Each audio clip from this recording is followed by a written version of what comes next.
Iran ও Hezbollah একযোগে চালিয়েছে ব্যাপক রকেট ও ক্লাস্টার মিসাইল হামলা।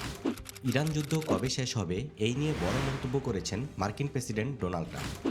বাংলাদেশের জামাতে ইসলাম সহ 11 দলীয় ঐক্য সরকারকে কড়া হুঁশিয়ারি দিয়েছে। মধ্যপ্রাচ্যের উত্তেজনার মধ্যে বড় ঘোষণা দিয়েছে যুক্তরাষ্ট্র। ইরানের বিরুদ্ধে চলমান যুদ্ধে এবার সরাসরি অংশ নিতে রওনা হয়েছে প্রায় 2500 মার্কিন মেরিন সেনা।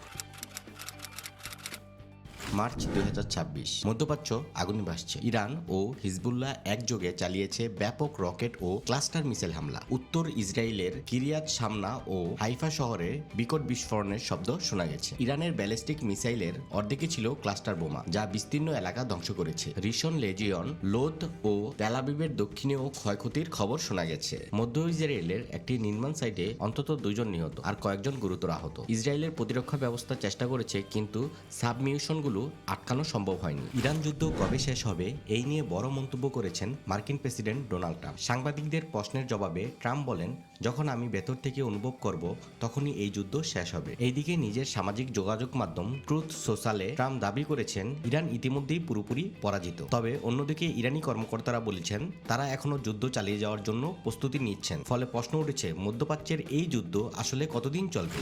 বাংলাদেশের রাজনীতিতে নতুন উত্তেজনা তৈরি হয়েছে। বাংলাদেশের জামাতে ইসলাম সহ 11 দলীয় ঐক্য সরকারকে কড়া হুঁশিয়ারি দিয়েছে। তাদের দাবি আগামীকালের মধ্যে জুলাই সনদ বাস্তবায়নের ব্যবস্থা নিতে হবে। শনিবার এক সংবাদ সম্মেলনে এই কথা জানিয়েছে জামাতের সহকারী সেক্রেটারি জেনারেল হামিদুর রহমান আজাদ। তিনি বলেন, নির্ধারিত সময়ের মধ্যে সংস্কার কমিশনের অধিবেশন না ডাকলে 11 দলীয় ঐক্য রাজপথে আন্দোলনে নামতে বাধ্য হবে। এদিকে আগামী 28 মার্চ শীর্ষ নেতাদের বৈঠকে ভবিষ্যৎ আন্দোলনের রূপরেখা ঘোষণা করা হবে। মধ্যপ্রাচ্যের উত্তেজনার মধ্যে বড় ঘোষণা দিয়েছে যুক্তরাষ্ট্র। ইরানের নতুন সর্বোচ্চ নেতা মোস্তফা খামেনিকে দরিয়ে দিতে $1 কোটি পুরস্কার ঘোষণা করা হয়েছে। এই ঘোষণা দিয়েছে মার্কিন যুক্তরাষ্ট্রের দপ্তর রিওয়ার্ড ফর জাস্টিস প্রোগ্রাম। তাদের দাবি, ইরানের ইসলামিক রেভলিউশন গার্ড কপ বা আইআরজিসির সঙ্গে যুক্ত কিছু শীর্ষ কর্মকর্তাও এই তালিকায় রয়েছে। বলা হয়েছে, যদি কেউ এসব নেতাদের সম্পর্কে গুরুত্বপূর্ণ তথ্য দেয় তাহলে তাদের দেওয়া হবে বড় অঙ্কের আর্থিক পুরস্কার এবং নিরাপদ পুনর্বাসনের সুযোগ। এই ঘোষণার পর আন্তর্জাতিক অঙ্গনে নতুন করে উত্তেজনা তৈরি হয়েছে। মধ্যপ্রাচ্যের যুদ্ধ পরিস্থিতি আরো জটিল হয়ে উঠেছে।